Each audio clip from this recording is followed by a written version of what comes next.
Hey, today we just cracked into fresh durian. We haven't had this kind before.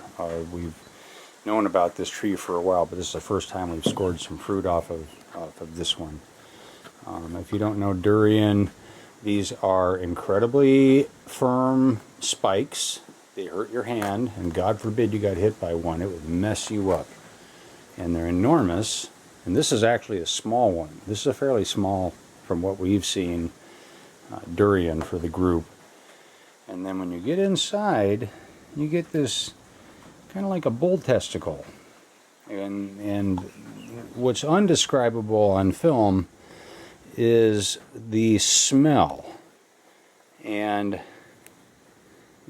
see, they smell most describably like a combination of, say, bubblegum tropical fruit with cooked onion and perhaps a garbage dump kind of smell. You know, that sort of blend of everything becoming fetid. These have 1 to 2 large seeds inside of this creamy pulp. Very creamy, as you can see. Very soft.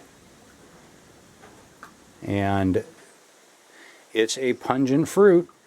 One bite takes you through a complex of flavor experiences that mature and develop and come and go like stars or satellites over sky. It's an unusual fruit. Some people call it the king of fruit. Some people can't stand these things, and they're not allowed in hotels, trains, buses, planes, public areas, transportation. The smell doesn't go away for a while. You can